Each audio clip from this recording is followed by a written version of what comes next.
My girlfriend joked, "My work husband is buying me lunch every day. You need to step up." I replied, "You're right." Then I sent her work husband a thank you card with a $50 Starbucks gift card for taking care of her. Her next call came from her panicked HR department. I, 32 male, am a pretty logical person. I work in risk assessment, which means my entire job is to look at a situation, see the variables, and predict the most likely outcome. It's a useful skill. It's just a shame it took me so long to apply it to my own life. My girlfriend, Amelia, 29, and I had been together for 3 years, living together in my condo for the last one. The first 2 years were good. Standard stuff. Dinners, weekend trips, meeting the families. Then, about 8 months ago, she got a promotion to a junior marketing manager role at a large, buttoned-up insurance corporation. I was proud of her. But the new job changed things. It started with the name Gregory. Gregory was her new boss, the senior VP of her entire division. Suddenly it was, "Gregory thinks my ideas for the new campaign are brilliant." Gregory took the whole team out for drinks at the Monocle. Gregory said my presentation was the best he's seen in years. I'm not an insecure guy, but the sheer volume was a lot.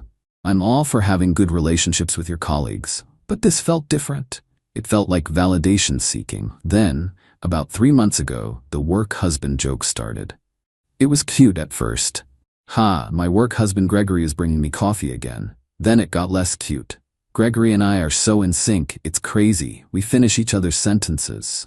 I tried to talk to her. "Babe, the work husband thing is a little weird, don't you think? He's your boss." She'd roll her eyes. "Oh, stop. Don't be one of those jealous boyfriends. It's just an office joke. It's networking." Last week, we were out for dinner at a place I picked and paid for. She was on her phone most of the time, smiling at texts. "Good day at work?" I asked. "Amazing," she said, not looking up. "Gregory approved my budget for the spring campaign and he bought me lunch again. That's like the 3rd time this week. He's the best." She finally put her phone down, looked at me, and smirked. "Honestly, my work husband is buying me lunch every day. You need to step up." She laughed, like it was the funniest joke in the world. I just stared at her. All the little red flags, all the dismissive comments, all the late-night team texts, they all clicked into place. My job is risk assessment.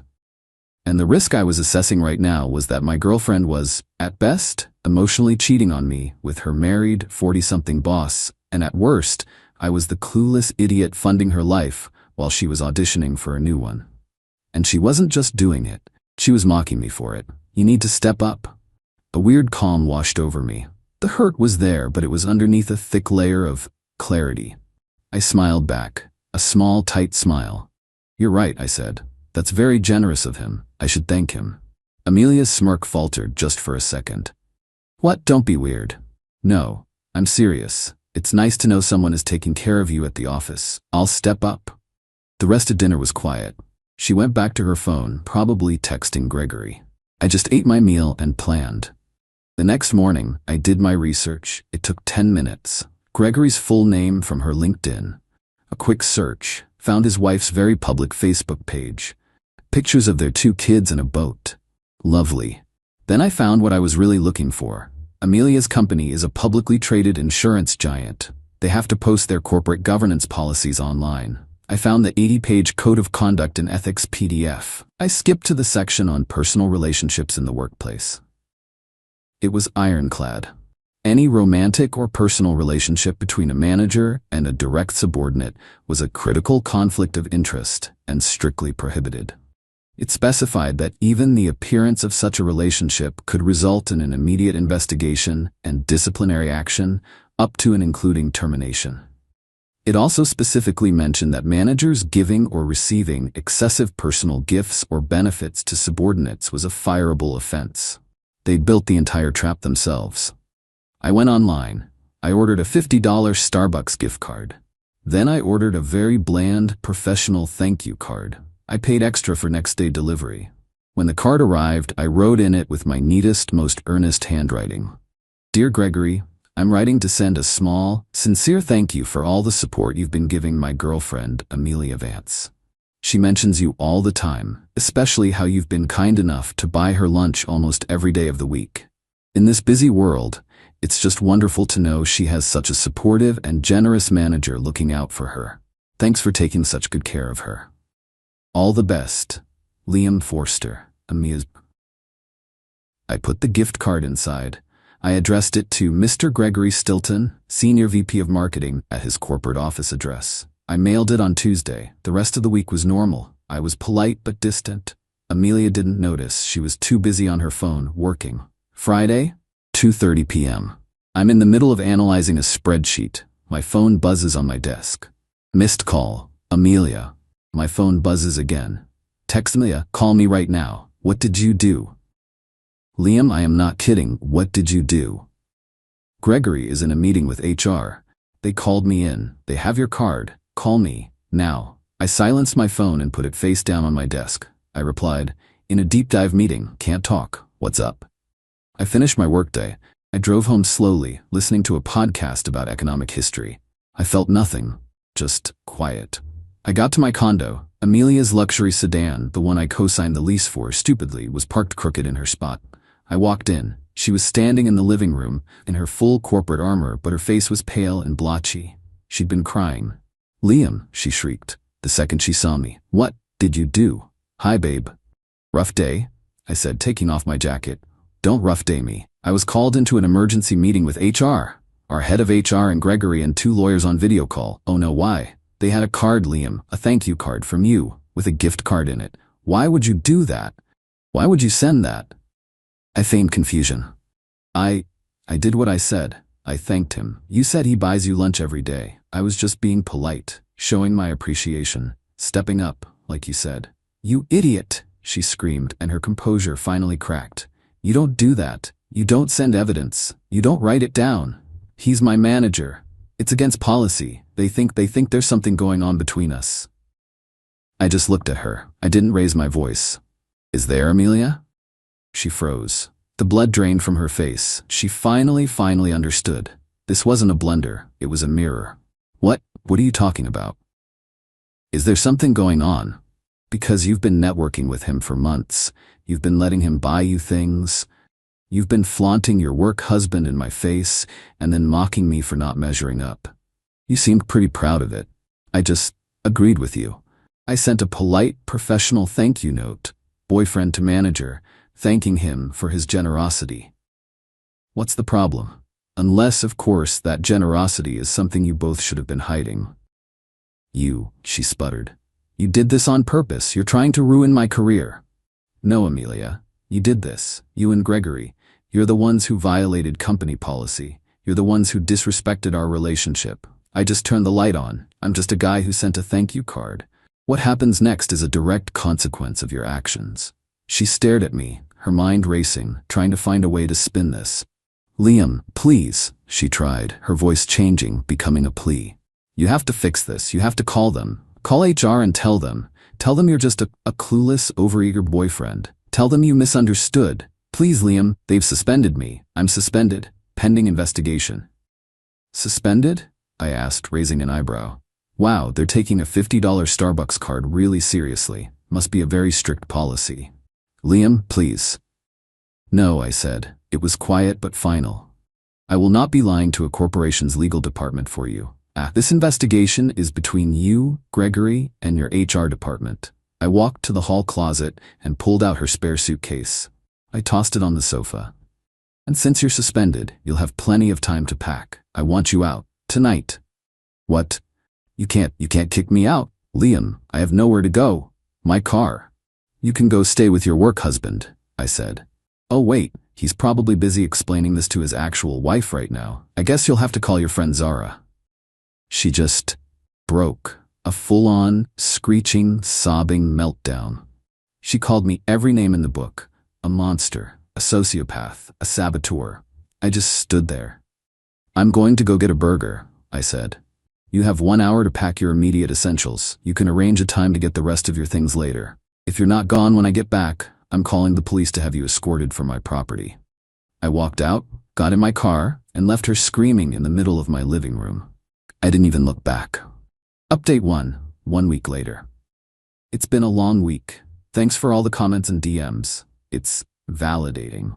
Knowing I'm not the crazy one here. So as predicted, Amelia went to her friend Zara's place. I came home an hour after I left, and she was gone, along with a suitcase and most of her expensive toiletries.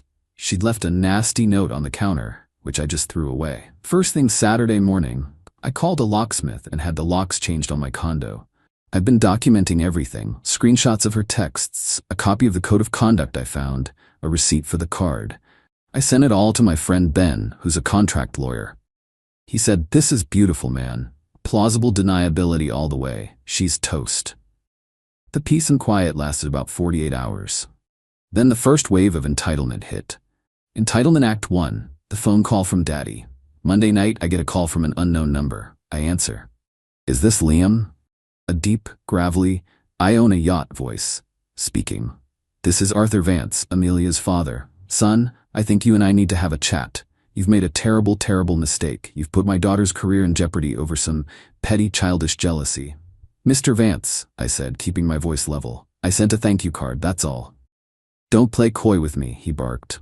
"Amelia told me everything. You're a neurotic, controlling boyfriend, and you're going to fix this. You are going to call her head of HR, a woman I know, by the way, and you are going to explain, in no uncertain terms, that you are unstable, that you misunderstood a harmless office joke, and that you apologize for wasting their time. You will clear my daughter's name." My blood ran cold.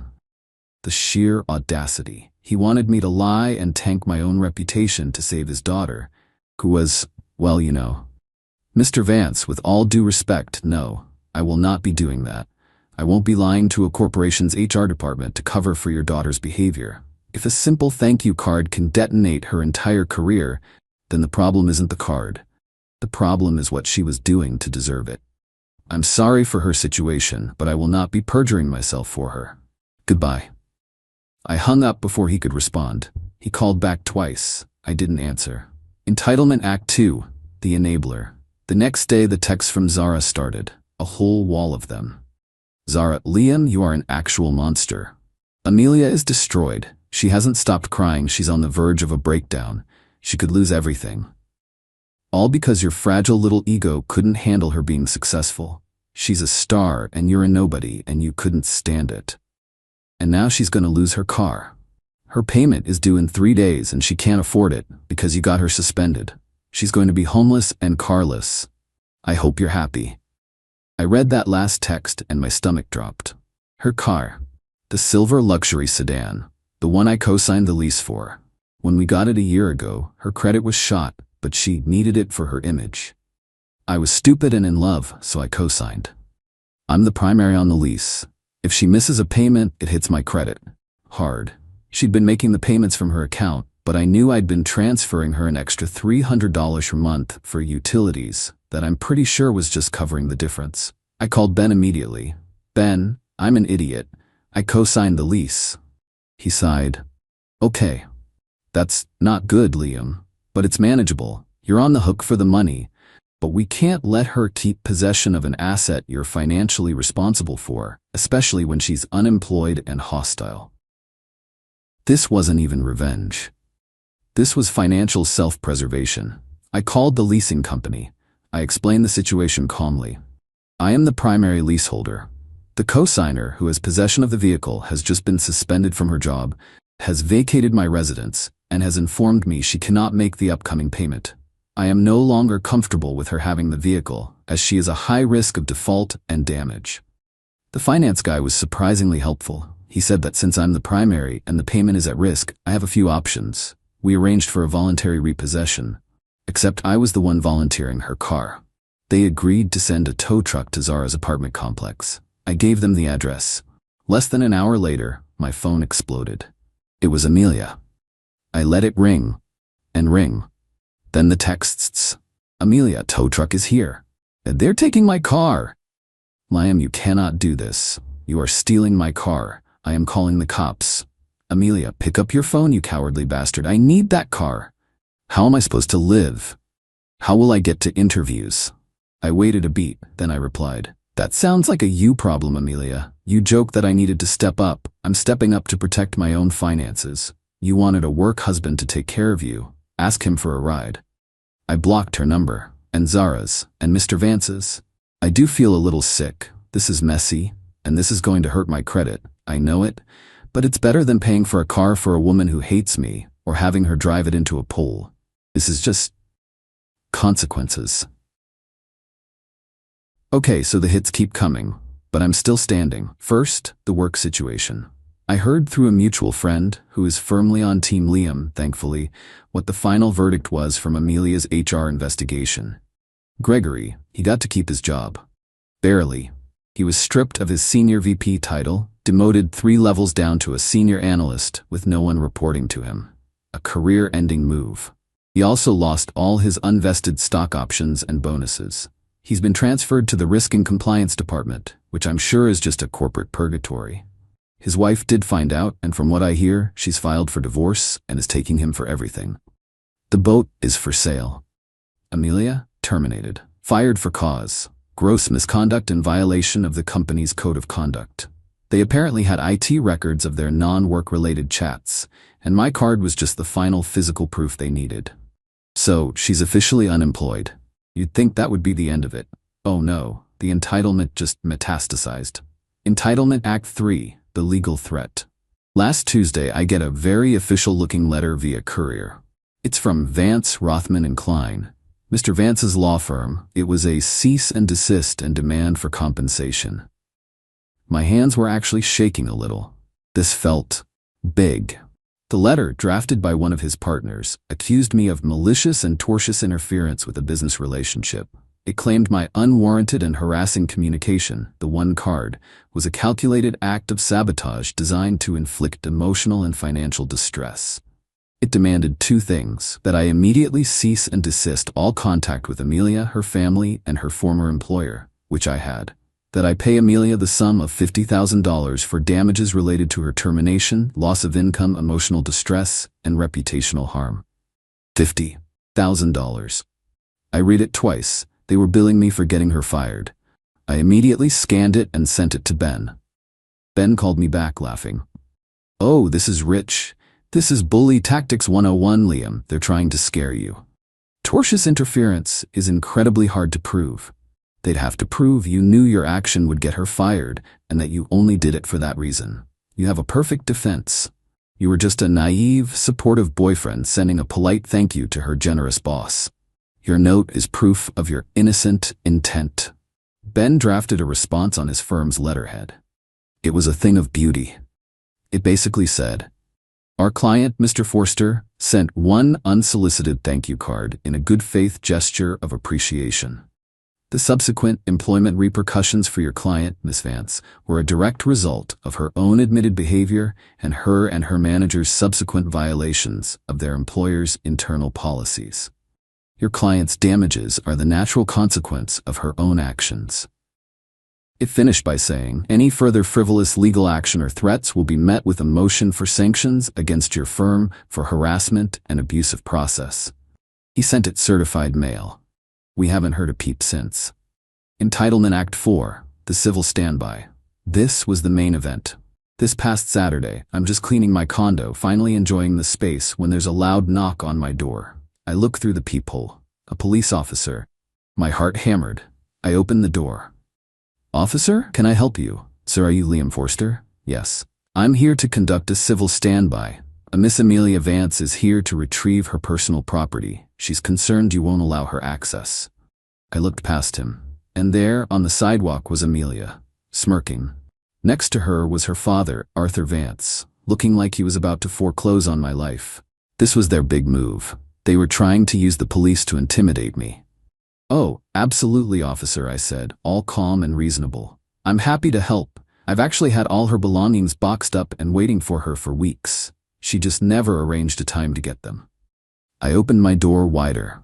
Right there in my foyer were 12 neatly taped cardboard boxes. The officer nodded. "Okay, ma'am, you can come and retrieve your boxes." Amelia's smirk vanished. This wasn't the plan. She wanted a scene. She wanted to come in. "That's not all," she said, marching up the walkway. "My most valuable things are still in there. He's withholding them." The officer looked at me. "Sir?" "Officer, every single thing she owns is in those boxes. Clothes, makeup, books, electronics." "He's lying," Amelia interrupted. My grandmother's antique writing desk is in the study. It's a priceless family heirloom. It's worth thousands. He's keeping it. Mr. Vance stepped forward.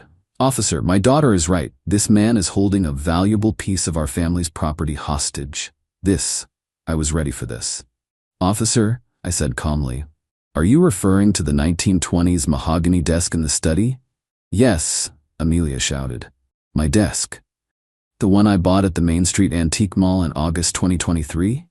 You bought it for me, she sputtered. I bought it for the condo, with my credit card. I pulled out my phone, went to my email, searched antique desk receipt. Here you go, officer. I handed him my phone. There's the credit card receipt for $2,200 from the antique mall on my Amex. My name, my card, not an heirloom. Not hers. The officer read it, nodded, and handed my phone back. His entire demeanor changed. He was done. Ma'am, he said to Amelia, this is a civil dispute. Ownership of gifts is for a judge to decide, not me. It's not theft if he has a receipt. I am not going to breach the peace for a desk. My job here is to make sure you get your personal, undisputed property and leave. Take your boxes. Mr. Vance started to bluster. Officer, I don't think you understand who I am. The officer cut him off. Sir, I understand you're a citizen who needs to stay on the sidewalk while your daughter gets her boxes. Unless you want me to call my sergeant down here for interfering? Mr. Vance turned purple. Amelia looked like she was going to spontaneously combust. She was forced to stand there, in front of a cop, while her father and her silently loaded boxes of her shoes and jackets into the back of his Mercedes. As they were leaving, she turned. You will regret this for the rest of your life, Liam. I just looked at her. I already regret the last 3 years, Amelia, but I'm feeling better about the future. I nodded to the cop. Thanks for your time, officer. Appreciate you keeping things orderly. He just tipped his cap. Have a good day, sir. I shut the door, locked it, and for the first time in a week, I actually laughed. It's been a while. A lot has settled. The dust is gone. The drama is over. I wanted to write a final update for everyone who followed this mess. The legal threats from Mr. Vance and his firm evaporated completely after Ben's letter. They knew they had nothing, and that I wasn't going to be an easy target. The $50,000 demand was just a puff of hot, expensive air. The car. This is the one part that sucks for me, and I want to be real about it. The voluntary repossession was the right move, but it still hit my credit. As the primary signer, the default was mine. It dropped my score about 90 points. I'm in a credit repair battle now, disputing it, providing all the documentation that I was not in possession of the vehicle, and the co-signer defaulted.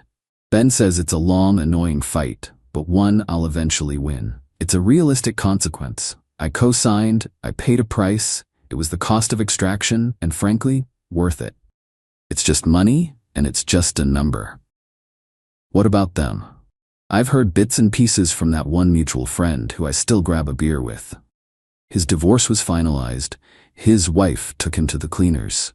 He sold the boat and the house. He's apparently living in a rental apartment and is still stuck in that corporate hell demotion at the insurance company. He's a pariah there. No one talks to him. Amelia, it's the natural outcome. After I kicked her out, she stayed with Zara for about 6 weeks. According to my friend, it was a disaster. Amelia apparently expected Zara to be her new provider. She paid no rent, ate all her food, never cleaned, and just cried and moped about how unfair her life was. Zara finally kicked her out. With her car gone, her job gone, and her enabler friend done with her, she had no choice. She had to move back to her hometown. She's living with her parents. Her father, Arthur Vance, is apparently furious at her. Not for the cheating, but for the embarrassment. Getting fired so spectacularly and having his legal threats swatted down by a no-name contract lawyer, Ben loves that part, was a huge blow to his ego. Amelia is no longer the successful marketing exec.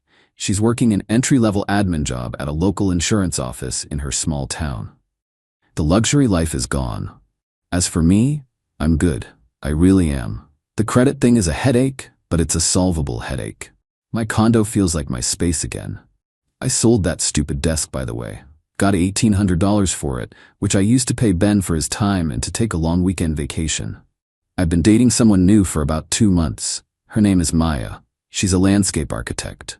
She spends her days designing parks, not networking. When I told her the story, she just stared at me and said, "A work husband? That's the stupidest thing I've ever heard. Why would you want to be married to someone at work?" Yeah, it's a nice change of pace. I don't feel like I won some epic revenge. I feel like I survived a parasite. I didn't set out to ruin her life. I set out to show her I wasn't a fool. I sent one single polite thank you card. She and Gregory had built a house of cards on a foundation of lies and arrogance. All I did was send a $50 gift card, and the whole thing came crashing down. They didn't face my revenge, they faced consequences. And I'm finally at peace.